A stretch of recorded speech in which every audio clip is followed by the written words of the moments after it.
Not fine. I gotta close some screens out. Sorry, I lost my image. All right. Well, good morning, good afternoon, everyone. Welcome to the next webinar in our series. My name is Courtney Drake, and we are back with our Avalara tax changes, the Q2 update webinar. It's amazing. Time keeps ticking away, and here we are already at the end of the first quarter of 2025. And there's been quite a lot going on in the world of taxation, especially when it comes to international trade and tariffs over the past few months. We have lots of updates to give you today. I'm joined by experts from Grant Thornton and Avalara, who are going to go over some of the latest information and the tax trends that they're seeing and the pending legislation that could impact your compliance obligations. Before we dive in, I just wanted to go over a few friendly housekeeping reminders. If you've joined one of our webinars before, all of this should be familiar to you. But first off, we are recording today's webinar, so if you'd like to listen to it again or even share it with a colleague, you will receive a link to the recording in your inbox over the next 24 hours. And next, let's look at this webinar console that we're all looking at and how you can interact with us today. So there is a Q&A box underneath the video feed where you can submit your questions for myself or our speakers. We will be responding to questions individually as we're able to through that Q&A box. And then we do have some time set aside at the end of the presentation to answer your questions live with our speakers. So stick around for that. There is also a community chat on the console that you can use to interact with your fellow webinar attendees and network with fellow tax professionals like yourself. If you'd like to check that out, it doesn't appear automatically, but there are icons down at the bottom of the console that look like message bubbles. And if you click on that, that audience chat will pop up. And then you can click on that same icon again if you'd like to minimize it or close it if you find it too distracting. So to start off, if you're open to it, let's introduce ourselves and let everyone know where you're joining us from. So I'll go first. You know, my name is Courtney and I'm in Seattle, Washington. And just a couple other reminders. We have some related resources and links available for you on the console if you're interested in learning more about the topics we're discussing today. All of those links will open up in a new tab and be ready for you when the webinar is over. And that's also where you can download your own copy of today's slides if you'd like to save them for later reference or just use them to follow along today. One quick note is the slides actually do contain several links about some of the legislation that we'll be discussing today. So if you'd like to get access to those links, I would recommend downloading those slides and then saving them for later. And then finally, I see some reactions floating across the screen already, but we do have the ability to add reactions. So if you want to let us know what you're thinking at any point throughout the presentation, there's a little smiley face down at the bottom of the console, and then you can click on that and choose your reaction, and we'll all see it float across the screen. All right. Another reminder that Avalara is not a legal tax provider, so we cannot provide legal tax advice, but as always, we'll do our best to answer any questions you have to the best of our ability. And here's another important thing. We are offering 1 hour of CPE credit for today's presentation.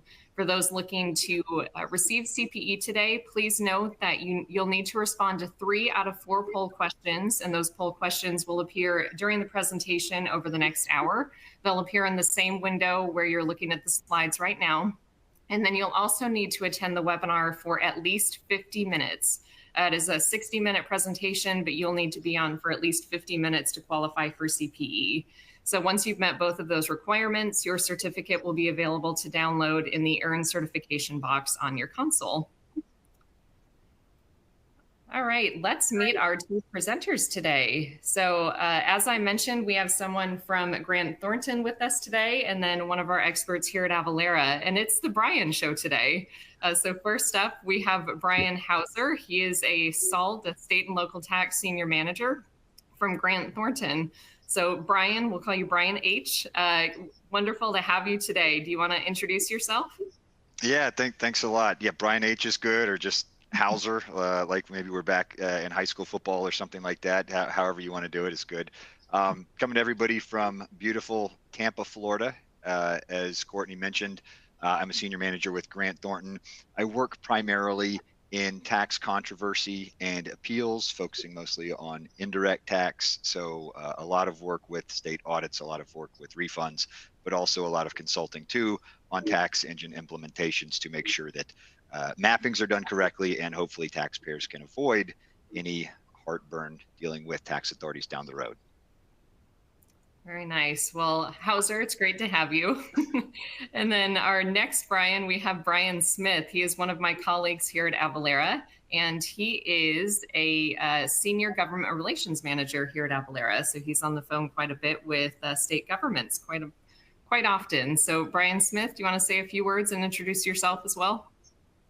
No, great to have you. I'm based out of San Antonio, Texas, and spent 33 years in industry, and over that time dealt a lot with state government, State Department of Revenue, and that's what I do today, try and keep us up to speed on state laws. And a couple shout outs to our attendee list. Bonjour, ça va, to Dominique Roy from Quebec. It's always good to have our friends from the north joining us. And of course, a special welcome to everybody from Texas. Y'all are welcome. Awesome. Well, thank you both. It's great to have you both here. And like I mentioned, we have a pretty jam-packed agenda for you all today. So let's talk a little bit about what the topics are that we're going to be discussing. So we're actually going to start off with, some might call it the elephant in the room, some of the tariff whiplash that's going on in the world today, and what you need to know about the latest there. Then we'll hone in on the United States and the state of the states, talk about what some of these states are going through right now with their revenues and what that might mean for new sales tax policy. Then we'll go through some economic nexus updates, retail delivery fees, and then we'll end with some e-invoicing requirements and some of the new updates there before we dive into Q&A. But first, and this is the last few slides for me, I promise, but we do have our first CPE poll question. So we'll leave this up just for a few seconds while everyone responds, but we'd love to know what has been the most challenging aspect of managing tax compliance for your company in 2025 so far. And you should be able to select more than one answer here. So we have determining nexus, or where you have sales tax obligations, collecting sales tax, tracking exempt sales and managing exemption certificates. Is it managing returns, keeping up with all of these changing tax laws and legislation, or maybe it's international tax requirements, and that could include keeping up with tariffs, VAT, etc. So we'll leave this up for just a couple of minutes while folks respond. We'll take a look at the results, and then I'll pass it off to Brian Smith to dive into tariffs.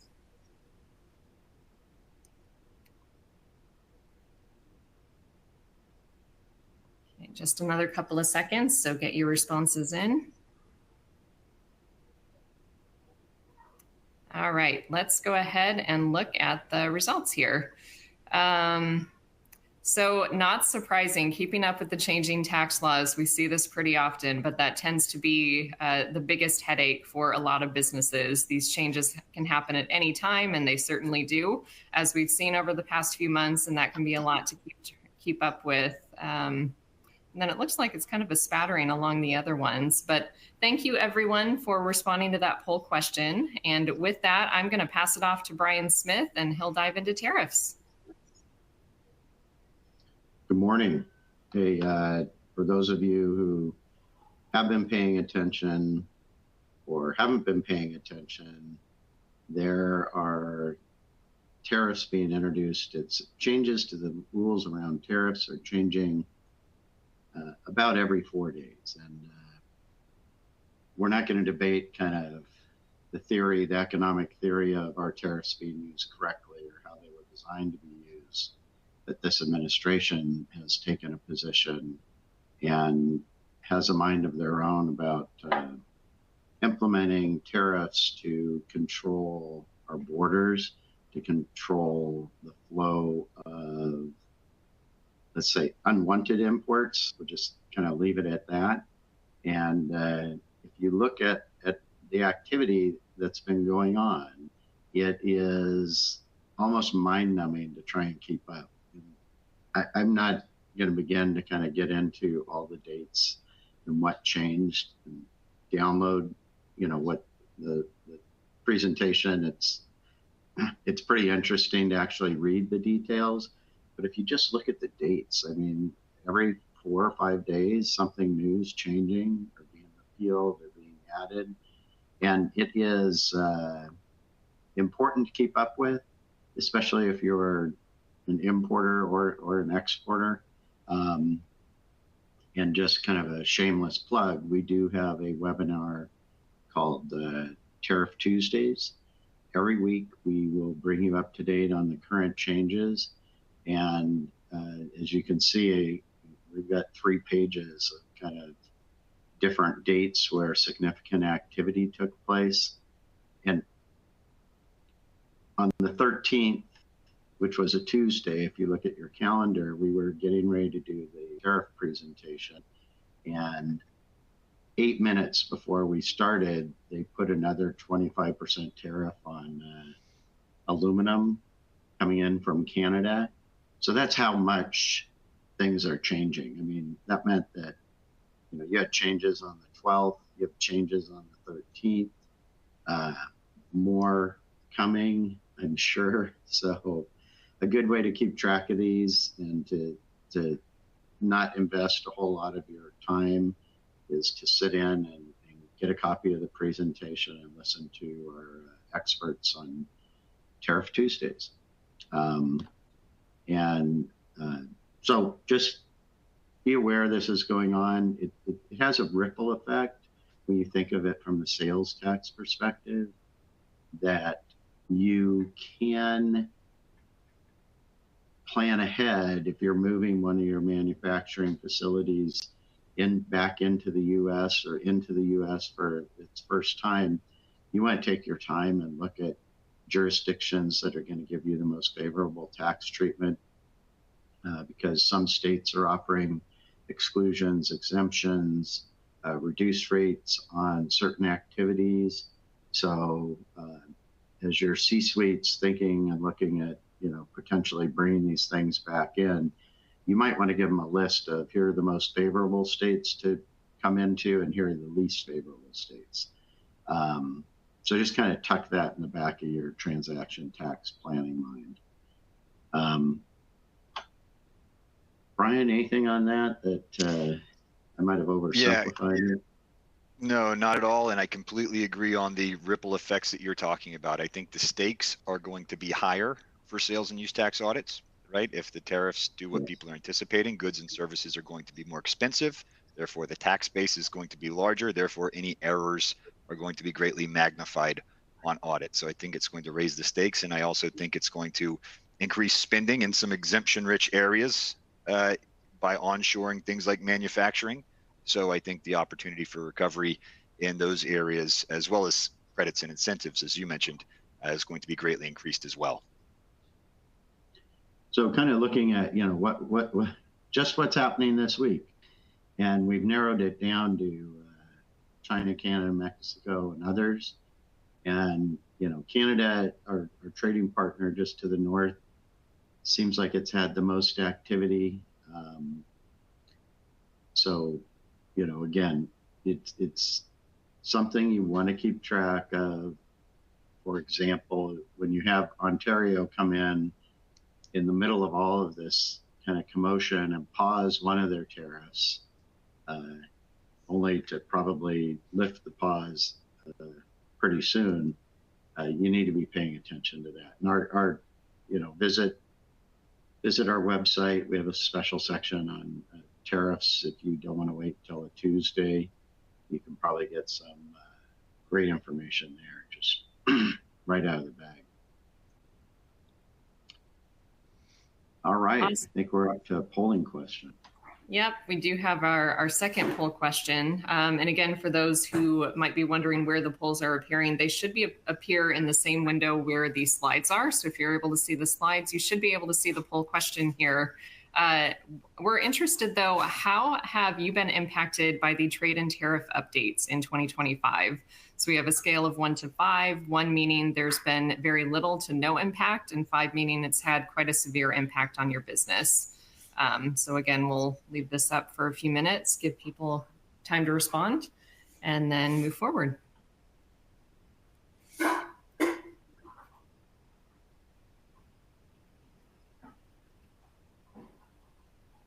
All right, just a couple more seconds here. And then just a reminder, Brian Smith mentioned our Tariff Tuesdays webinars series, and that's happening like it implies every Tuesday. We'll give an update on what's going on in the world, but there is a link to that on the console directly underneath the slides in that additional resources box. I saw a few questions come up in the chat about that. So if you'd like to register for those, click on that link and it will take you to a registration page. All right, let's move forward and see about the impact these tariffs are having. So the majority are saying moderate impact, and then it looks like almost 30% said no impact. So this is something that we'll monitor and see how it changes over time. All right, so next up, we have the state of the states. And Brian Smith, I think you're gonna keep on for this slide and talk to us about how some state revenues are faring in the first quarter. Yeah, this is a great chart, and the way that I look at this chart is like the speedometer on my car, meaning states that are distressed and their short, long-term financial plan isn't as robust as they wish it would be, are starting to be more aggressive on audits. And you need to couple that with the use of AI. Some states are using AI in doing some of the dirty work in audits. In fact, now they are going to start looking at probably more invoices because they can do it electronically. They can, I apologize, my dogs are going crazy. They can use AI to surface issues on smaller invoices that they might pass on before if they were doing a stratified sample. So in looking at this, short-term problems in Colorado, in Washington, Illinois, Pennsylvania, New York, those are all fairly large states, tend to be bellwether states for sales tax. And so again, if you're under audit or you have an audit notice from the state of Washington, they're going to be pretty thorough. They're usually pretty thorough, but you might find you're facing more questions coming out of audits because of technology. And hopefully you're incorporating that same technology on your side and surfacing these issues before the auditor walks in the door. But take a look at the states. Some states, look okay in the short term, but they are going to be needing to generate more revenues. And this all comes in the middle of a play that most states are going through to try and reduce the personal income tax or reduce or eliminate the property tax. So they're in distress, yet they're also looking at cutting sources of revenue. So you're going to hear terms as we go through this about expanding the tax base or going after items that weren't previously taxable. So this just gives you a picture of where we're at. And, it's not lost on me that most of the states are in pretty good shape. So just keep that in mind. Yeah, Brian, just on that note, for those orange states that we were looking at, I can tell you that I've got multiple audits going on in every single one of those states. And they're not only the states where we're seeing the most audit activity, but they're also the ones that are taking the most aggressive positions on things. And I'll share one quickly. I think it's because it's my favorite one in recent memory, and that is with the city of Chicago in Illinois. A lot of you all will be aware that the city of Chicago began recognizing economic nexus several years back. The city likes to pretend that before the time that they recognized economic nexus, it's not that there was no economic nexus, it's that any sales, even $1 into the city, would establish nexus before they established that threshold, which is kind of a laughable assertion that we've had to address on multiple occasions. So definitely some aggressive stances being taken, as well as, I would say, for orange and blue states here, auditors insisting on performing their work on site for at least a few days. So I'm sure everybody on this webcast that's dealing with audits is seeing auditors face to face a little bit more than they have been in recent memory. Yeah, then kind of going back to the aggressive nature of states and thinking that they're being aggressive, they need more money. I think we're used to that at a certain volume level, but it's just being, it's just going up and up. And one of the juxtapositions is that property tax reform, everybody's out there wanting to cut their property taxes. And this is the move that states are making to attract businesses or attract transplants who can work remote so they can live anywhere they want. So why not go from, I hate to do this to you, Texas, but Texas, where you have about a 2% property tax, to Florida, who might eliminate their property tax. And if you have a flashback to last time you paid your property taxes, thinking, wow, I could keep that money. That's a good deal. And I can go to Florida and there's no personal income tax. So taxes become a weapon or a tool to combat people leaving your state and entice people to come back to your state. Any thoughts, Brian, on property? Yeah, I will say that for the proposal in Florida to get rid of the property tax, I think that is proof. My state is now offering proof that you can initiate legislation by daring the governor to do something on Twitter, which is how this proposal was initiated. So I don't know how they're going to update that Schoolhouse Rock I'm a Bill song to account for the influence of Twitter, but it's there now. So I'd say that, and that's clear that things like that, these big splash reforms, are very in vogue now. So I would say look for more. I know, for example, Iowa's also got a proposal to get rid of the sales tax. So these splash proposals are definitely going to be becoming more common. Taxes I'll on also food. note that, taxes on food. This is one of a few areas where we're seeing a lot of activity this year, this legislative session, carrying over from last year's legislative session, where you had states like Oklahoma and Illinois, Chicago, kind of addressing items in the tax code that they felt were a little bit more regressive. Idaho now following suit and proposing to get rid of the tax on groceries. Washington taking it a step further even. I think this is the first proposal that I've seen to exempt prepared food from the sales tax as well. So definitely a lot of activity when it comes to taxes on food.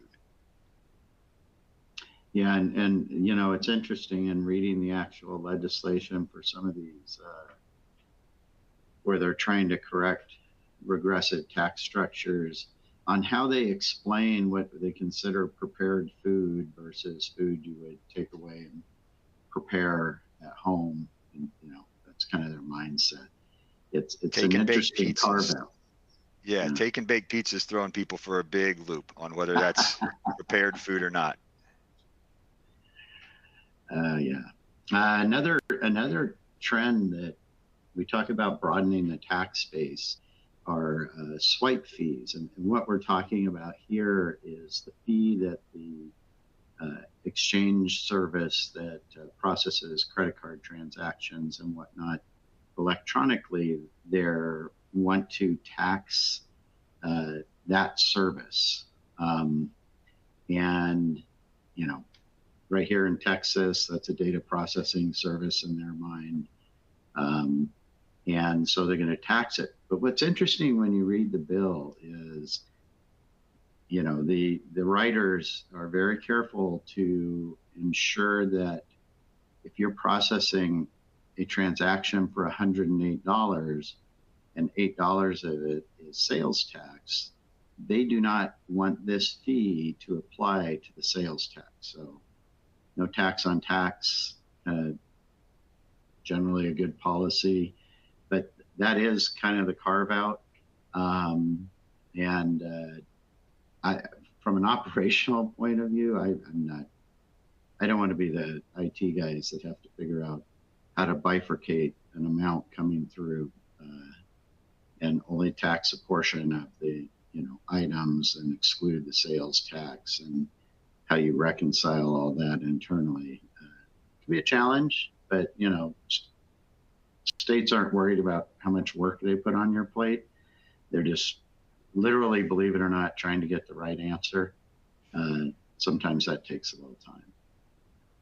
Yeah, and I think a lot of people here can also relate to getting IT's attention to resolve a sales tax issue.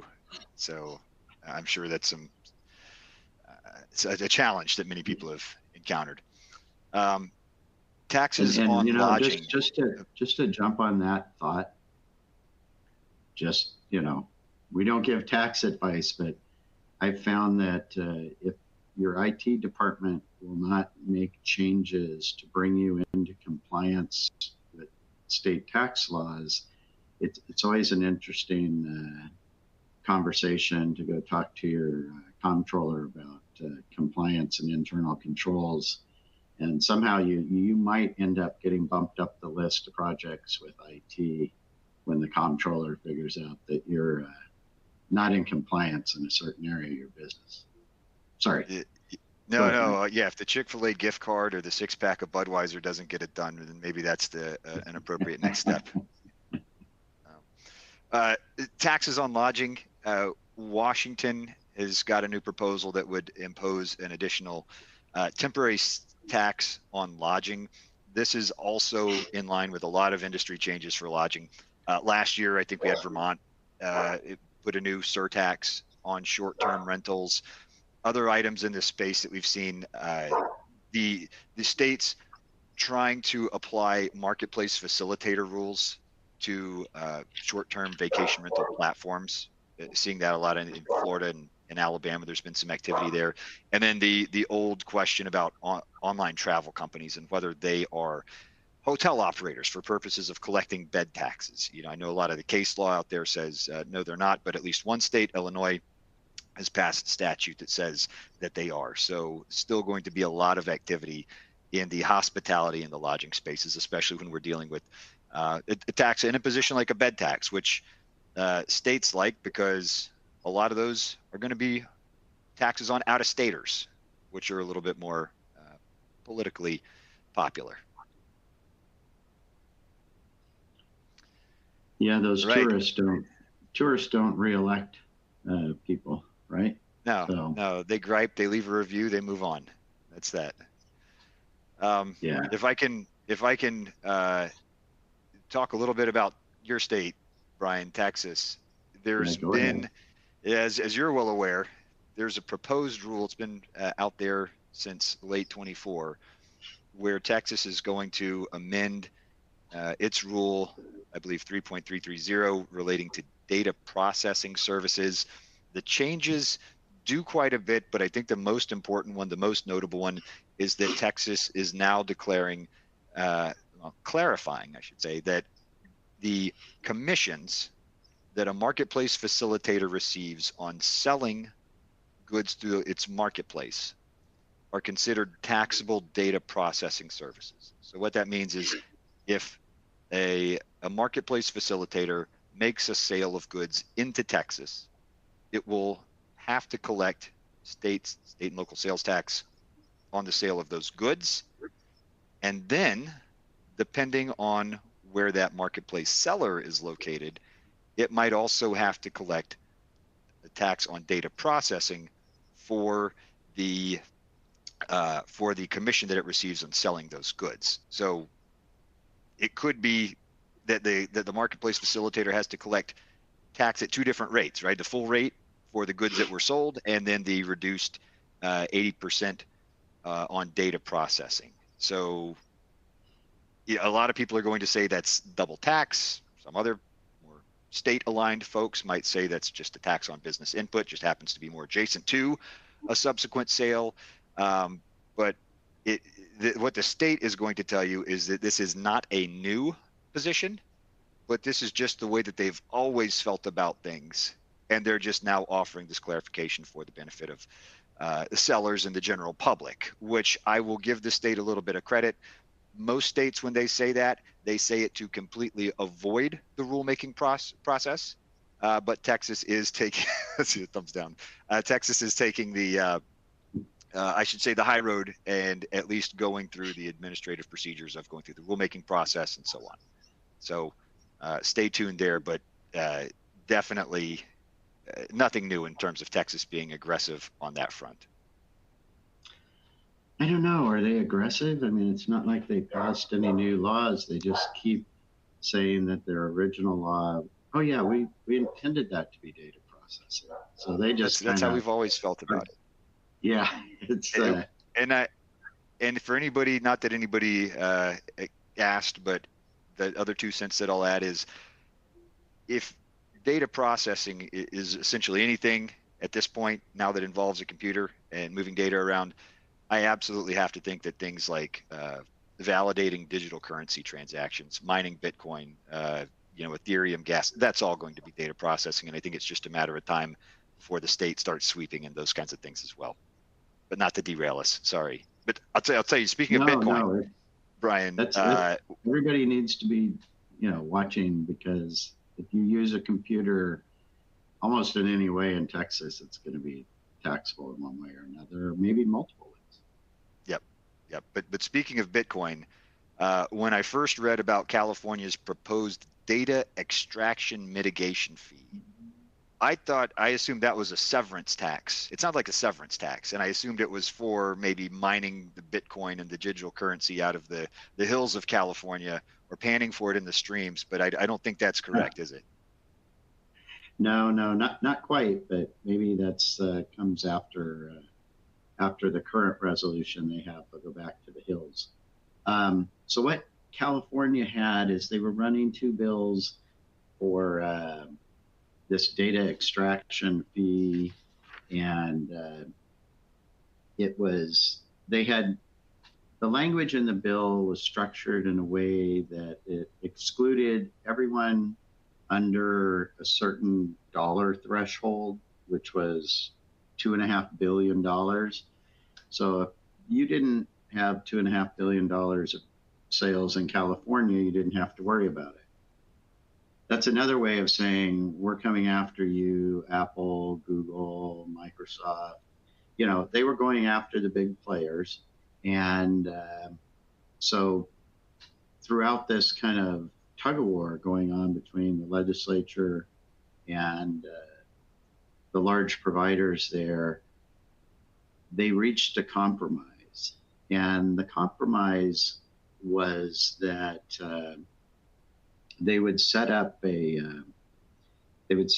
fund to support the cause of preservation of journalism, and the way that each of these large companies would contribute to this fund, and that would solve the goal that the legislation was supposed to solve. And California went for it. They withdrew the 2 bills. So if you're looking up the bills, it was SB 1327 and AB 886. And they took those off the table, and the structured fund was set up. And what I find interesting is that it's set up in a manner where the contributions to this fund by Alphabet and Apple and those companies gives those companies a tax benefit for that contribution. And I'm not 100% clear if it's a nonprofit, but they generate a tax benefit by making this contribution. So, hats off to those tax departments. Terry Ryan at Apple probably had his fingers in this, but it's a way to try and make a bad situation work for you when you're the victim of kind of this sneak attack on only on large providers. Not that this is going to happen in every state, but this is going to happen in every state, maybe not structured like this, but there seems to be a push for digital taxes, data taxes. Digital advertising is currently the one that's running amok through certain states. And I think is it West Virginia has a laundry list of litigation on this. Is it West Virginia? Right. I believe so. I might be wrong, but there is litigation on this matter, but it is one of the areas where they're trying to expand the tax base. So if you're in that business, if you're selling data, you need to be kind of keep your eyes open across all states. Again, this is something that happens every morning. I get an update in my inbox for these taxes through a tool that, shameless plug, that we offer called Avalara Tax Research. And you just set it up where you're operating, what industry you're following, how often you want to be notified. And, you wake up and, it's all there right in front of you on your laptop, and you stay current, because we're in that part of the legislative process where bills are starting to either die or move from one chamber to the other. And so things are happening every day. If you do have bills that you're tracking, make it a habit of looking at them at the end of the day. So just a heads up on that. Moving on. States with a lot of changes. I love Louisiana because it's a home rule state and everything's always changing in this state. In December, the governor called a third extraordinary session, and Secretary Nelson has at the top of his list that he is going to fix the tax structure in Louisiana.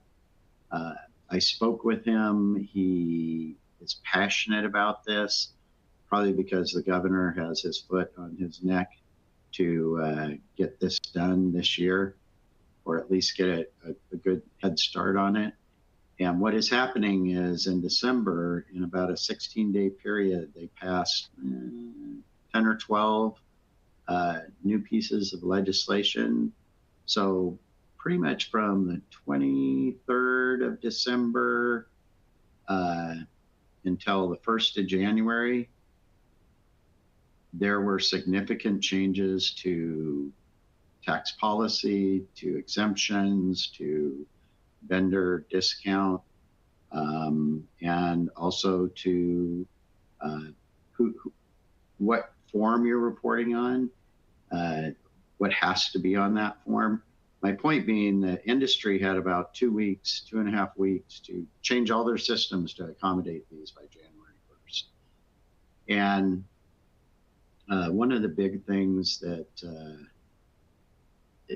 Louisiana had a situation where they had a fiscal cliff, meaning previous administrations had set up a tax structure that was coming to an end. It sunsetted, and the current administration had to deal with it.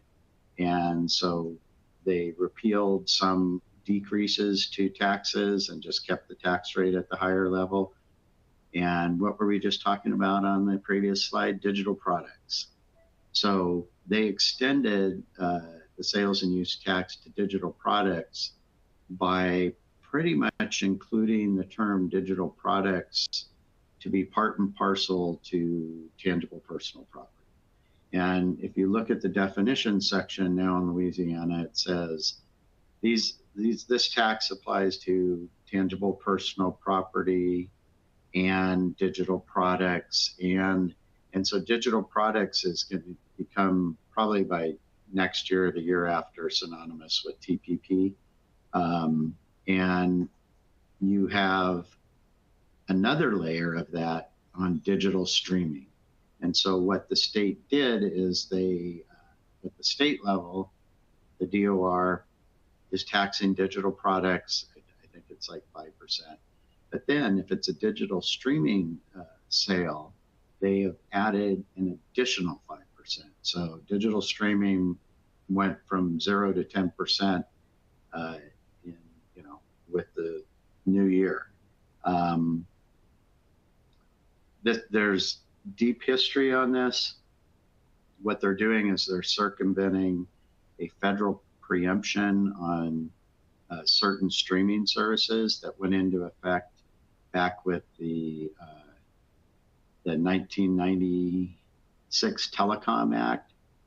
That act in Section 104 excluded digital streaming, direct-to-home type activity from all local taxes across the country. So those industries only collected a state tax. Now, what they've done here is the locals aren't trying to tax it. The state has implemented a 5% tax on this, and they're redistributing those funds back down to the parishes. And that way they're in compliance with federal law, because it only said that local jurisdictions were preempted, not state. So the state's collecting the money, redistributing it, which is the loophole, right? If you went back to the federal bill, you would say, okay, that was a loophole. Do we want to plug it or not? But right now, everybody's figuring out that, hey, we can tax it for the locals, in essence, and redistribute the money. Also in Louisiana, they get a gold star on this next one. You might think, why? They are requiring that you isolate your machinery and equipment sales, your gross sales, and your pharmaceuticals on the return. And what the legislature did is they said, we need to make more revenue, right? We need to bring new items and make them taxable. But what they're doing here is they're looking at the volume of activity over the course of the year being reported by taxpayers to determine, one, is there enough tax base there to solve our problem? Or is it something that, maybe we should leave it alone because it's machinery and equipment number might not be that big, but on the pharmaceutical side, the number might be huge. And so they're actually doing a little homework. They're going to eventually tax one of these or both of them. In fact, pharmaceuticals at the parish level sometimes are subject to tax, maybe at a reduced rate. But this is the way states are thinking now. So as much bad tax administration design that Louisiana has, maybe this current administration is going about it in a more thoughtful manner. And my prediction is 3 years from now that everything will be administered by the state, only because right now they're rewriting the returns to comply with all these laws, and they're going to end up with a consolidated state and local return, which would be a big step toward having everything administered at the state level. There'll be a big battle with the parish administrators, but over time, I think that's where Louisiana is headed, which I think is admirable, because if you deal with Louisiana, it's a bit of a challenge. All right, on to Illinois. Your fun state, go after it. Yeah. Do love Illinois. So this changes go back several years. Many might recall the Illinois Leveling the Playing Field Act, and the new simplification changes that up. I won't go through the entire Leveling the Playing Field Act, but many practitioners out there will probably remember the big flowchart diagram with all of the different arrows and the shapes and everything. And it looked like it was maybe, if you squinted, it was an instructions on how to do the samba or something. It was very, very intricate. Won't go through all that, but we'll say that the changes that are being implemented now in Illinois is that effective January 1st, any sales or any sellers that are out of state and their inventory is out of state no longer are in selling into the state. No longer are they applying that flat 6.25% rate. Now those sales will be taxed based on destination sourcing. So looking at the applicable rate in the jurisdiction to which the goods are being shipped. Other scenarios where the seller is in-state or out-of-state seller with in-state products, that's where the inventory is. Those remain the same. Origin sourcing is what's going to be used.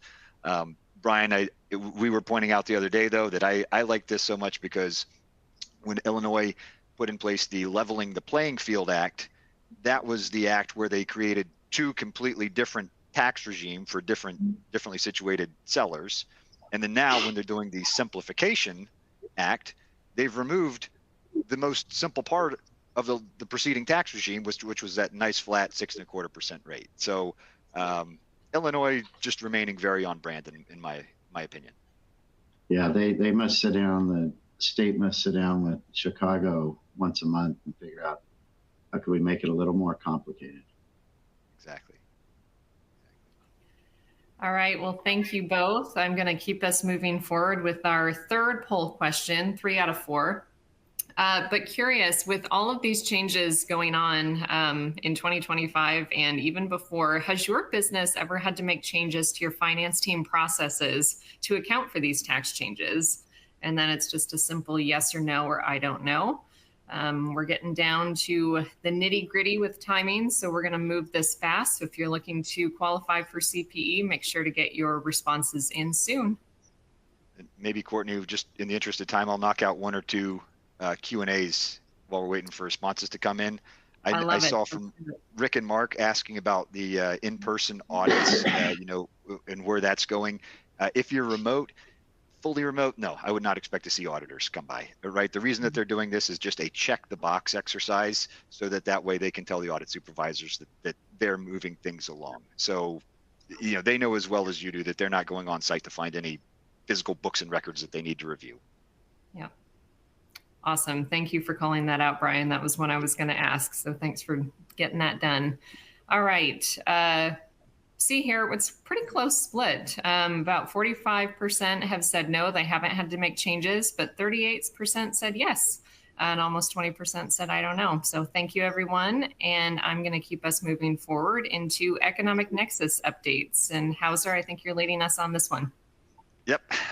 So what we're seeing, changes in Alaska and then proposed changes in New Jersey and Utah to remove the state's transaction threshold. This is, for anybody scoring at home, also very common.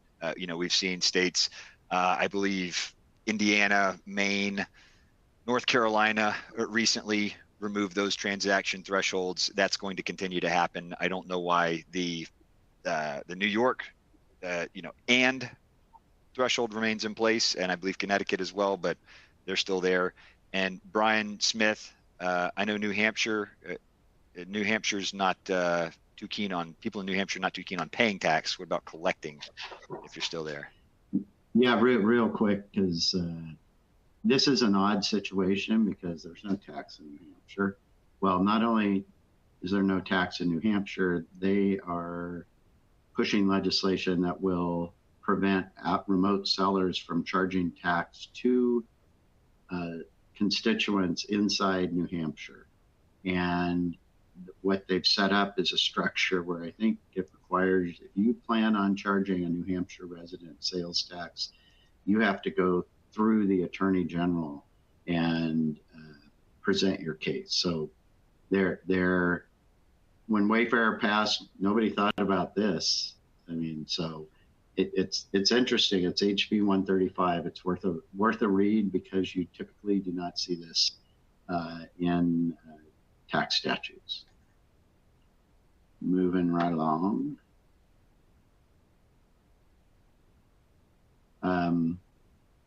This is pretty much just a visual representation of what Brian was talking about, thresholds and dollar thresholds, count thresholds.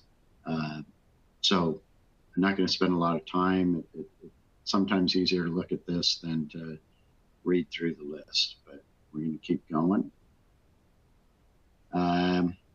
Delivery fees. So this is an area where expanding the tax base. They've tried to repeal the big flagship states were Colorado and Minnesota, had the first bills that were out there.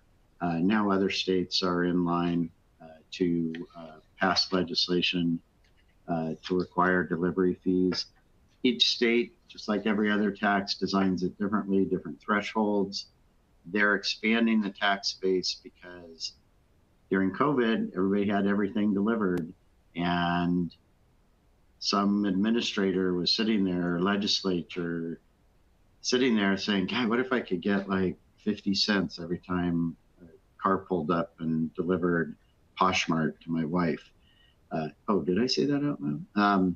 That had like food delivered or things like that. So it was ripe for the picking. We do see a lot of states considering this. Just a few bills that are out there in case you're interested. Maryland, SB 321, Minnesota, SF 2033, Mississippi, HB 350. And I could keep going because every state thinks it's a good idea because it worked in Colorado, as complicated as it is. It worked in Minnesota. Again, different set of complications. You're going to have an internal battle of who should absorb that tax. Is it the service provider? So that is happening. Brian, any thoughts on this? States are all over the place here. Minnesota, at least they're now trying to align the application of their retail delivery fee with things that are taxable, which wasn't the case before. Washington sitting squarely on the fence. They've got that report that says it might work if we want to do it. So, take a swing at it if you feel like it. And then Oregon, just kind of doing what they do, which is impose everything except for a standard sales tax. Yes. No taxes in Oregon. Just a lot of unique situations where you have to send them money. That's right. So keep your eyes open, especially if this is part of your business profile. Again, this is system configuration issues.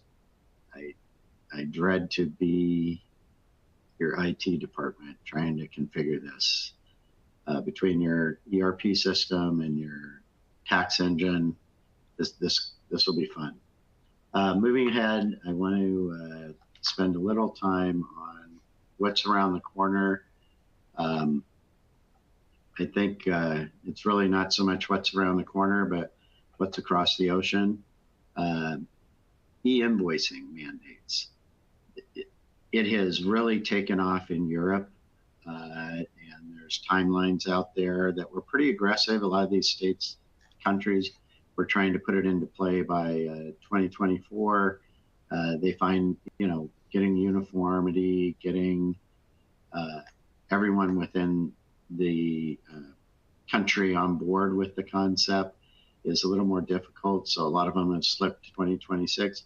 This is not a new concept. Brazil was doing this 20 years ago, and we had an operating company there. We would prepare an invoice. It had to go to Treasury. Treasury would review it, confirm the taxation, and they would assign an invoice number. And you had to have consecutive invoice numbers when you got audited by the Treasury in Brazil. And think about what that did. It gave them a complete picture of all your sales. So they already knew your business activity when you filed your return. This has a little bit more wide sweeping kind of impact because it's going to affect every transaction inside the country, outside the country.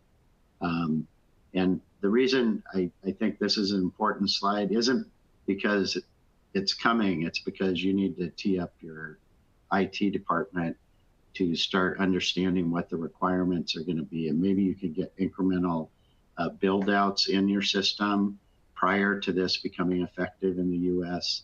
You might want to start reading these and understanding what your requirements would be.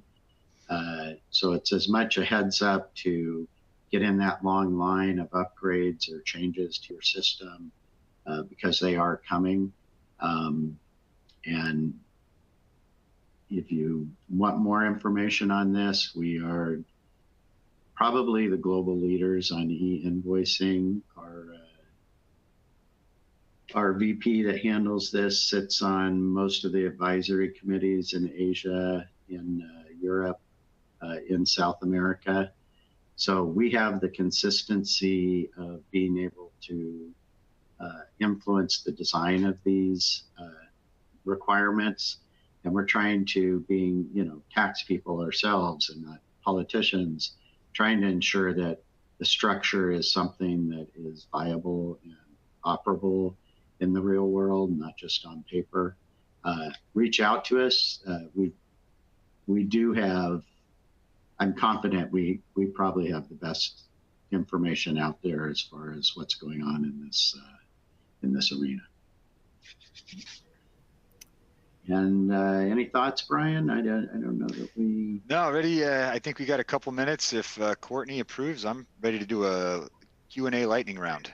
Yeah, let's dive into it. So before we do that, I am going to pop up our last poll question here. This is 4 out of 4, and we'll leave this up when we're diving into Q&A. But if you would like a follow-up from an Avalara sales representative to talk a little bit more about what we discussed today, and if tax automation from Avalara is right for your business, go ahead and select yes, and then we will prioritize you to get someone to reach out to you and talk a little bit more about this. Lots of great questions. So thank you everyone for submitting those. Let's see, there were a few that came in closer to the beginning of the presentation around tariffs, and I'm interested in getting your thoughts. So Alex asked, why are states not benefiting from the tariffs? The tariffs increase the price, which increases the state sales tax. Have either of you heard anything from state rumblings about this, and if that might help their revenue projections? What I've kind of been in tune with is that it's going to be a wash. Bigger tax break, but I think there's also the expectation that it might have a chilling effect on short-term commerce generally. So I haven't really heard states get excited one way or the other about it. Brian Smith? I haven't really had an ear out for that, but this will be a great question. I will be with the DOR in Colorado tomorrow. This is a plug. If you do business in Colorado, you want to attend their SUTS meetings that they have every month with business and industry, and that's happening tomorrow. But I'll ask them because they're kind of the movers and shakers within the department. It's very interesting. Yeah, I think it's a push, but I'd like to hear their opinion. Great. Okay. Thank you.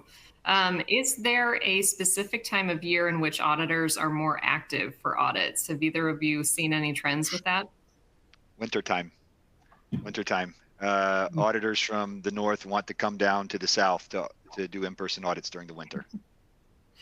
That does make sense. Good to know. What about specific industries? Are there any specific industries that states are honing in on?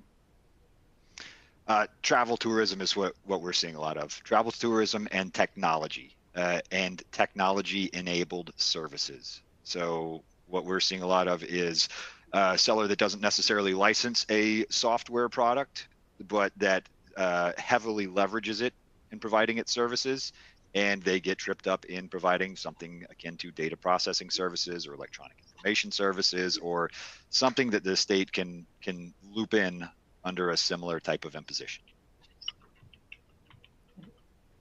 Okay.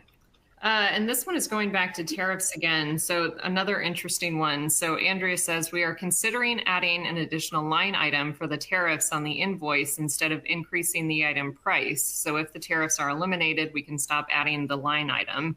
Would that new line item for the tariffs be taxable, or is it not? In most cases, that's going to be part of the tax base, whether you separately state it or whether you bake it into the price. I mean, I love the idea, just from a practical perspective, but from a tax perspective, I think the state's going to consider that part of the tax base in almost every instance. Okay. And let's see, we'll take maybe one or two more. So this is an interesting one. When is the earliest date that a company based in the US must comply with e-invoicing mandates in another country? I think it depends on which country you're selling into, and some of them already have e-invoicing mandates in place, so you just need to keep up with those. Am I right with that? Yes, and I think we actually have a chart. If you go to our website, that kind of has that timeline on it. But I do not know the exact date, if there is one, for U.S. companies. Yep. Okay. Let's see. Oh, this was another interesting. Oh, go ahead. I was going to say I jotted one down because I thought it was an interesting one, and I think Kelly asked if we mentioned Iowa's proposal to get rid of the sales tax, and she asked if there were similar proposals in place. Not that I'm aware of, and honestly, I don't expect the Iowan to go very far. I think a lot of this is just political posturing, and I'm not, don't want to speculate too much on that. But Florida had a recent, I think as of yesterday, a proposal to reduce the sales tax by 3/4 of a point. Again, not expecting a whole lot of these to get a ton of traction, but no, I'm not aware of any others as big as Iowa's at this point. Great. Well, thank you so much, both of you, for sharing your expertise with us today. Like I said at the very beginning, there's lots and lots of stuff to talk about. So this is meant just to be an overview of some of the big trending things that we're seeing. Now that we're near the end, or have gone over by just a couple of minutes, for anyone that was interested in CPE, if you met the requirements and responded to 3 out of 4 poll questions, and you also attended for at least 50 minutes, you should see the ability to download your certificate in the Earn Certification box. So make sure to check that out. And then we also have more in-depth analysis of some of the tax legislation trends that are happening both in the US and internationally in our Avalara tax changes report. That came out a few months ago, but if you haven't seen it yet, you can download that. It's 130 some pages of tax insight. So not everyone finds it interesting, but we at Avalara do, and I'm sure Brian Hauser does as well over at Grant Thornton. But if you want to download that, you can do so in the console, or you can also go over to avalara.com/tax changes and download your copy there. But thank you so much, everyone, for joining us for the past hour. Hopefully you found this helpful. And to the Bryans, again, thank you so much for your time with us. Any final parting thoughts from either one of you? I will. This is more of a question. Courtney, how do we get a link out to them after the call for the Colorado meeting tomorrow? If you want to share that with me. Yeah, I don't have it at my fingertips where I'm currently at, but I'll get it to you. Yep, I can follow up with the individual who asked. So if you're interested in looking at those Colorado meetings, let me know in the chat, and I can send the link to you once we're done. Thank you. Greatly enjoyed it. Really appreciate you all having me on. Yep, thank you so much. I really appreciate all the time and effort you guys put into this, and we'll see you for one of our next webinars very soon. Thanks, everyone. Thanks. Thank you, everyone.